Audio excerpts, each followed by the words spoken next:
Welcome to the Real Clear Politics Takeaway for Friday, December 11th. I'm Andrew Walworth.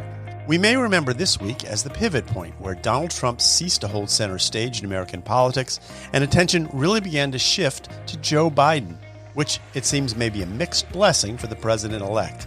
Because this week, the Hunter Biden corruption story, which much of the press had dismissed during the election, got new legs when Hunter Biden himself revealed that federal authorities were probing his taxes. That's never good news, including looking into alleged money laundering and a gift of a 3-carat diamond ring from a state-backed Chinese energy company. Also this week, the federal deficit hit a record high for the first 2 months of the fiscal year, and that's the result of lower tax revenues and higher spending, both due to the coronavirus outbreak. And now that their party is exiting the White House, it seems the GOP is enjoying a bit of a Tea Party revival, regaining a bit of that old-time Republican religion of opposing new legislation based on its cost. What does that mean for President-elect Biden and his ambitious spending programs? Well, we'll discuss all this with Tom Bevan, co-founder and president of RealClearPolitics, Carl Cannon, RCP Washington Bureau Chief, and Jim Glassman, former Undersecretary of State for Public Diplomacy under George W. Bush, and chairman of Glassman Enterprises, a public affairs consulting company here in Washington, D.C. So, Tom, not a great week for Hunter Biden, and maybe not a great week for the media, at least for those news organizations that ignored or dismissed this story during the heat of the election. What is going on, and do you think the story must be covered now? Well, it's outrageous, quite frankly. And let's just be honest about what happened. I mean, this story was suppressed by most major news outlets. They refused to report on it. In fact, they went further than that, and they gaslighted Americans by suggesting that it was Russian disinformation. You had big tech companies literally lock accounts and ban people for mentioning it, linking to it. So this was a real concerted effort. And would it have swung the election? Who knows? But it's irrelevant. I mean, the idea that for partisan purposes, that the entire media complex would ignore a story, a newsworthy story about a presidential candidate's son who was involved in sketchy business dealings overseas. I mean, you only have to substitute the name Don Trump Jr. for Hunter Biden to, realize how gross the double standard was that was in play here. And so I think the media debased itself. Whatever trust many of these media institutions had, which wasn't a lot to begin with, is now gone. And it's unfortunate because I think, now these media folks are just going to play along and report this dutifully as if, nothing happened. And they shouldn't be allowed to get away with it. There should be consequences. I'm not sure there are going to be, but there should be. And it's just another example of how the media has corrupted itself, quite frankly, in service to one particular party. Jim, you're an old newspaper man. What do you make of this? The first thing I would say is that if you're a conservative, you got to live with this. So many of my friends, and I'm not saying Tom is saying what he's saying out of from an ideological point of view, but I mean, so many of my friends for the last 30 or 40 years have been saying, whining about the media. The media is left wing. That's a fact. It's less left wing than it used to be, but that is a fact, and you have to deal with that as a conservative. So, in general, I would say that clearly Hunter Biden is a troubled person who's done some things that are very, as Tom says, very sketchy, and it needs to be covered. There's no doubt about that. I do think the real question is what's the relationship to the president-elect? And I think one of the things we can say is that he has turned a blind eye toward what his son has been doing. Maybe he's more involved than that. I don't know. It was surprising to me, frankly, that Hunter Biden was not more of an issue in the campaign. I'm not really sure that would have made very much difference in the 7 million popular vote count difference. But, there's no doubt it's an important story. Carl, so here's what the editor-in-large at CNN said about this story. This was, I think, yesterday. He said, "What passes for guilt in the court of a public opinion often would get you laughed out of a court of law. So that's where we are. The investigation is ongoing. We need to wait to see what it turns up, if anything. Only then will we be able to definitely ascertain how much trouble Hunter Biden is actually in. Just in terms of sort of a call to arms for Woodward Bernstein kind of investigation, that's pretty thin gruel. Here's the point, and Jim and Tom have both mentioned it. The media, big city journalism, the people who practice it have been more liberal than their readers and viewers for a generation or more, 2 generations. But I'm not a conservative. I'm born and raised in the newspaper business, and I'm offended that we have gone down this path. Being liberal, taking sides, fine, but there were always rules. You have to cover every story. And in this case, Tom's point is an important one. It's not just that the story was dismissed. It's that people who wanted to cover it were attacked. And their patriotism was questioned. They were called Russian assets. When did it become okay for mainstream liberal journalists to sound like Joseph McCarthy on his worst day? That's what we're talking about here. This story should have been covered. I don't think it would have affected the election at all. The American people, first of all, they have families themselves. They understand they're not responsible. That said, Hunter Biden kind of is the exception that, proves the rule. Every misbehavior you've heard of from a presidential kid or sibling, this guy's done. He's kicked out of the Navy for drug abuse. After his brother, Beau Biden, dies, he takes up with his widow. And while he's doing this, he knocks up some stripper in Alabama. It sounds ludicrous, but I think these are all the facts that have been in the paper. This Ukraine thing, which was reported widely, he's getting a huge amount of money every month, an annual salary of an ordinary American each month to advise some energy company in Ukraine. He doesn't speak the language. He doesn't know anything about energy policy. It's clearly he's put on this board of Burisma to gain influence with Joe Biden, and Joe Biden lets it happen. These things were all reported extensively, and I don't think if we had reported on the latest Hunter Biden thing, it would have affected the election. But one point, and this is the key point, this latest thing with this weird thing of the laptop that Hunter Biden apparently left in a shop and all this stuff on it, some of these messages that were leaked to the press by Rudy Giuliani, I guess, and other pro-Trump people, tied Joe Biden into Hunter Biden's grifts. And this was the first time this had happened. And that's when the story got shut down. Look, I hope none of it happened. I hope Joe Biden is as clean as he can possibly be. I think it's important for this president-elect to hit the ground running and not have this stuff dogging him. I hope it's just Hunter, and I hope Hunter hasn't committed any crimes like tax evasion, because I don't think the country should be going through this again. But to Tom's point about the press, we have no right not to cover it. That is not journalism. It's something different. I'm glad you pointed that out, Carl, because all of the Hunter Biden stuff about strippers and cocaine and all that, it's irrelevant. It's irrelevant. What's relevant is that there was evidence that, and you had a guy, a first-person witness come forward and say, giving up his emails and saying, I was in contact. I met Jim Biden, Joe's brother. I was in business with Hunter Biden. There are emails to the effect saying that Joe Biden is the big guy. He said that on record, right? Well, the big guy being a phrase in these emails that leaked. Correct. Saving some money for the big guy, a carve out for the big guy. Correct. And not a single network interviewed him except for Tucker Carlson on Fox News. They did not carry his press conference that he gave in front of the last presidential debate. They literally had no interest in this story whatsoever. And it was not about Hunter Biden's troubled past. It was all about Joe Biden's potential business dealings with his son, with communist China and a bunch of other countries. And the fact that the media absolutely would not touch it is astonishing, particularly after they spent 4 years publishing every single sourced, anonymously sourced, allegation, the P-tape dossier, all of this crap and garbage that they would just rush to air. Brett Kavanaugh, gang rapes.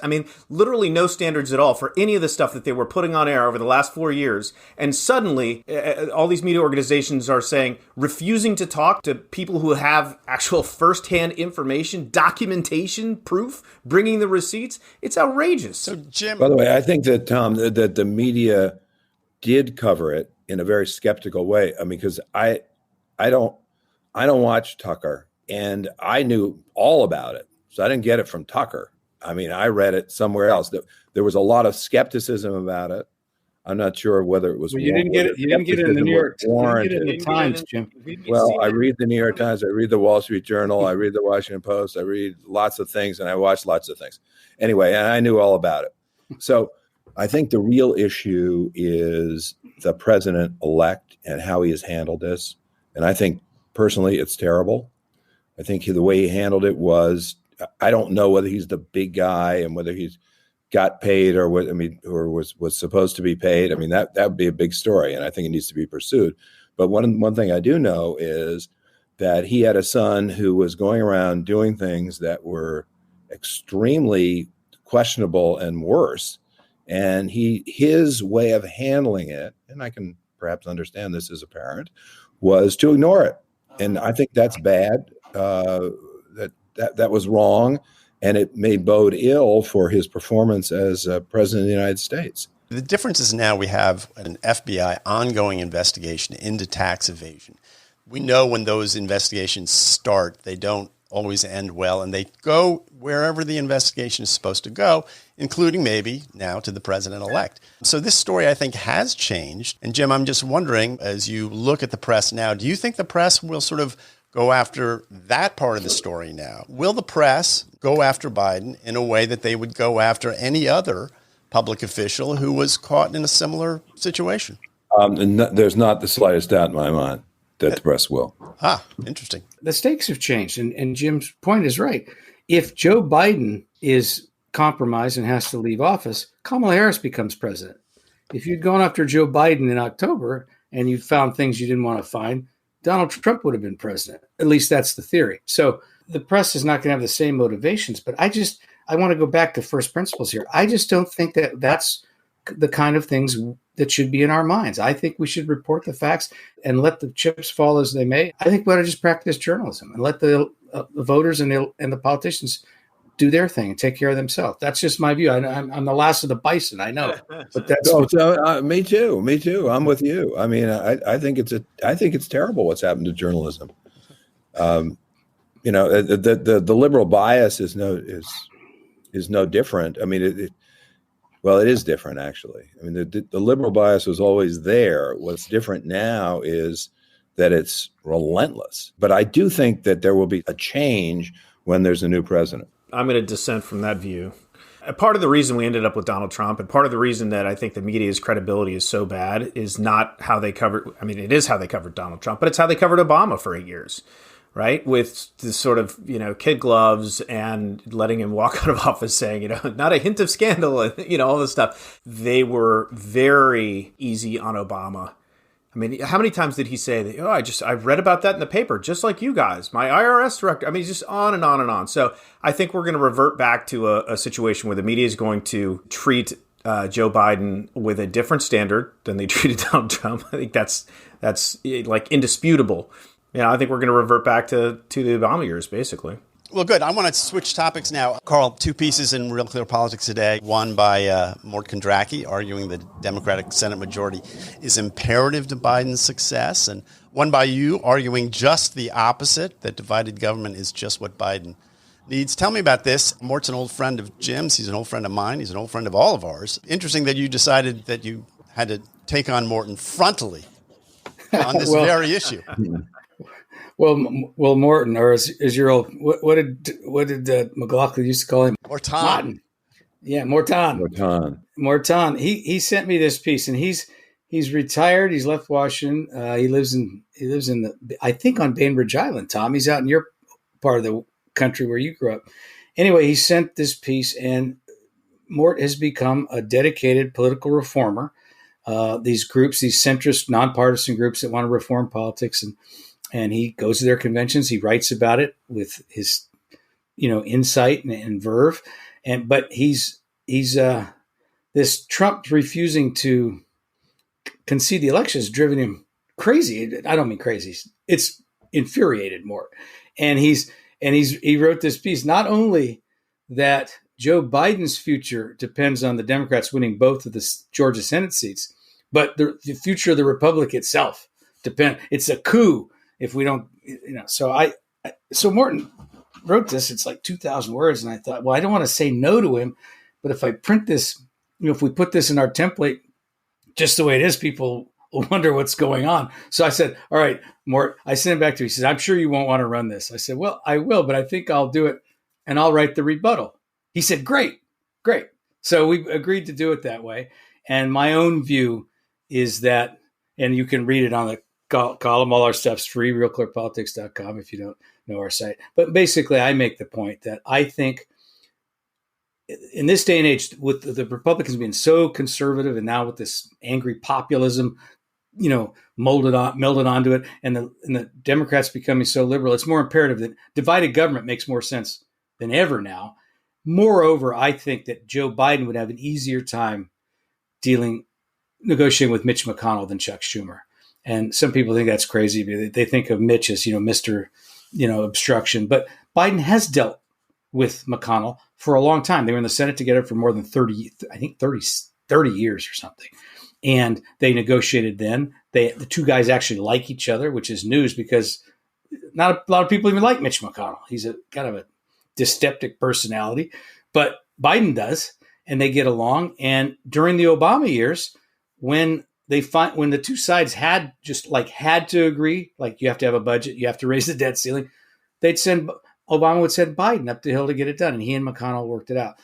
Meanwhile, if Chuck Schumer is the Senate Majority Leader, he's going to be whipsawed from the left. He's already worried about it being challenged in the primary by AOC, and so I make the case that Biden would actually have more success dealing with a Republican Senate. And now that I've said all that, you don't need to read my story. So. So, Jim, who do you agree with here? I agree with Carl. I'd like to see a Republican Senate, and I also think that Senate would be less recalcitrant on matters of compromise than without Donald Trump in the White House. Mm-hmm. A lot of people are now talking about something that kicked around, 4 years ago, that's the Senate Fulcrum strategy, the idea that, half a dozen senators really will hold the balance of power. Now, obviously, the majority leader does have a lot of power himself, so you can't go too far with that argument. But there are 6 to 8 members of the Senate who are centrists, mm-hmm. and so I completely agree with Carl. I think it's actually would make Joe Biden's life easier. But Tom, Mort's complaint about Republicans having control of the Senate is actually that Jim and Tom are right. That is that the Republicans would stop the most liberal aspects of the Democratic agenda. This is what Mort says. He says, Majority Leader McConnell, although supposedly a personal friend of Biden's, will do all he can to thwart the new president's ambitious legislative agenda, much as he did Barack Obama's. There is a chance that McConnell and Biden can agree on an ambitious infrastructure program and a new COVID relief bill, but that is about all. So if you're a liberal Democrat, don't you want the whole enchilada? Isn't that what you signed on for? Sure. And that's why it doesn't make sense if we're talking about Joe Biden's best interests, right? A.B. Stoddard has the same argument, right? Which is that none of this the court packing wouldn't happen because Joe Manchin would never go for it and others. And so if the Democrats did control the Senate, they would be facing significant pressure from folks who would want all of that stuff. And quite frankly, it's better for Joe Biden to have something, even if it ends up being gridlock, that is a better situation for Joe Biden in terms of the midterm elections and potentially even his reelection if he's going to run again, or for Kamala Harris if she ascends to the top spot. You don't want to have total control of Washington. I mean, Democrats are already going to be in danger of losing the House in 2 years, if history is any guide at all. And so it'd be better for them, I think, politically. And to Jim's point, to the extent that we do see Republicans who are willing to compromise on some things like, infrastructure and COVID relief and whatever else they can get their hands around together, that could be enough. So 2 cheers for gridlock is what you're saying. Yeah, I think that's right. So Jim, let's just talk about this Biden agenda for a minute, because whoever's in the Senate, we know that this is very expensive, that it's about $11 trillion in spending over the next 10 years. And you're beginning to hear now, and Phil Wegman from RCP has a great piece on this on Thursday, which I highly recommend, that the Republicans are starting to rediscover the problems with debt and deficit. They do that whenever they're out of power, Andy. Yes, yeah, right. exactly. So two things. Do you think the Republicans will sort of mount an opposition to the Biden agenda based now on this old Bob Dole argument that, debt and deficit is bad? That's the first question. The second question really is, at what point does debt become a real problem for the country? I mean, at some point it should, according to basic economics, but it's always sort of a day away. We're always living in this sort of, little orphan Annie world. So I think that your second question is the more important one. I mean, your first question, I would think that the Republicans will use the deficit as a reason to oppose certain policies they don't like, anyway, let's say Green New Deal type policies. But the second question is a really important one, because clearly we've got a $3 trillion deficit and we've got 10-year bond rates still below 1%. Hold on, how did that happen? Right. And so, there is this idea that's been floating around that deficits really, really don't matter. I think there's a good argument to be made that we should be taking advantage, say, in doing infrastructure projects that are beneficial to the economy, and some are and some aren't, that we should take advantage of these low interest rates. I don't think there's any doubt about that. But whether the basic laws of economics have been repealed, I'm very dubious. I mean, I think the main reason that interest rates are low, we're in this kind of strange situation, is that first, huge amounts of dollars have been printed and other kinds of currencies have been pumped in. And second, because demand is still low. We're not seeing the kind of demand that would push up interest rates. But it's hard to believe that that's not going to happen at some point. So we're, I think, in kind of a dangerous situation where the brakes are off, and you're going to see a Congress on both sides just spending trillions. I mean, the word trillion is kind of scary, but now we're talking about trillions of dollars on this, trillions of dollars on that. So I think there needs to be some kind of constraint.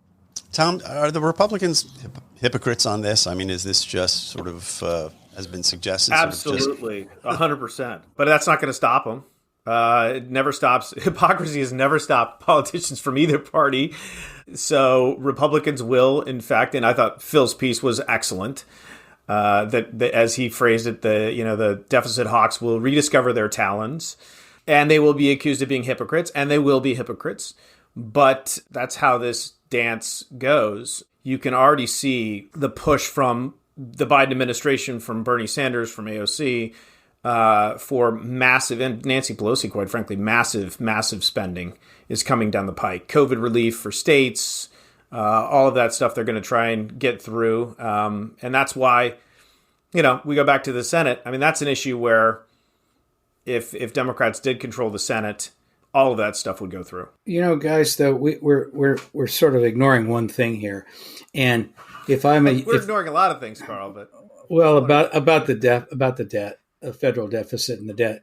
If the interest we're paying on the debt annually is whatever it is, $375 billion, nobody can say that's not real money. This thing is an albatross around the neck of every American taxpayer for generations. I mean, you want to know how much money that is? It's 40 times as much as the National Park Service and EPA budgets combined. Now, so we could be doing something with this money. And, young progressives say, well, they're not into, they're saying we want a Green New Deal, and everybody's saying we can't afford it. And their response is, are you kidding me? You've done deficit spending for 2 generations. You've run up all this debt. What did we get for it? What we want is tangible. We want to save the planet. I understand their argument. In that piece I wrote about divided government, Newt Gingrich and Bill Clinton balanced the budget. It was a messy process, and they both paid for it. That was 25 years ago. The federal budget was in balance. Today, we've got these deficits. Nobody even talks about $1 trillion deficits. I mean, and this didn't start with COVID. COVID's the latest excuse. And so to me, the fiscal irresponsibility of Congress makes it hard to make the argument you can't have a Green New Deal. You can't do this. You can only do our stuff. You can't do your stuff. And I think both parties are to blame for that. And I just think that the baby boom generation has run out of arguments to make to the Gen Zers and the millennials. Well, let me ask Jim, because one of the things that is in vogue right now is MMT, modern monetary theory. The idea that we just deficits don't matter. We just keep printing money. It's free. We can do it as long as we want ad infinitum. Yeah, I don't believe in MMT, but I do believe that I think I've changed my views a little bit about fiscal constraints. No, I mean, I think we have to put it in perspective. Okay, so if it's, and I don't know what the figure is, but Carl says it's $300 billion. This is a $20 trillion economy, and so the question is, if we're spending 1.5% of GDP on interest on the debt, the real question is always, what are we spending the money on? Is it worthwhile or is it not worthwhile? And so I would say two things. One is we have very low interest rates right now. Second, I think the one thing about MMT, and it's not really part of the MMT theory, but it's part of my theory, is that I don't think that governments have leveraged in general the wealth or the potential wealth that countries are sitting on. And so there's a lot more there that we could do, but what we don't want to do is waste the money. I think that's all, to me, that's always the question. What are you spending the money on? Right. I mean, everybody uses the interstate highway system as an example. I mean, I think most people would not object to federal spending on an interstate highway system. And, I'm a libertarian, but I think that was actually pretty good use of money. But lots of other uses of money are not very good at all. And I'm completely against the idea of the federal government funding irresponsibility by the states. But that started with Richard Nixon. And I wish there was a way we could backtrack on that. Well, I think we're going to leave it here with another rousing call for Infrastructure Week. That's always... I'm an infrastructure fan, I got to tell you. Jim, you're not for bailing out my state of Illinois here? All of our unfunded pension liabilities? No, I'm not. No. We're going to someday we're going to see how this movie ends, but not today. I do want to thank everyone for being here. Jim Glassman, Tom Bevan, Carl Cannon. And thank you for listening. This has been the Real Clear Politics Takeaway for Friday, December 11th. You can find out more on www.realclearpolitics.com. Jim publishes there occasionally as well. So with that, for Real Clear Politics, I'm Andrew Walworth.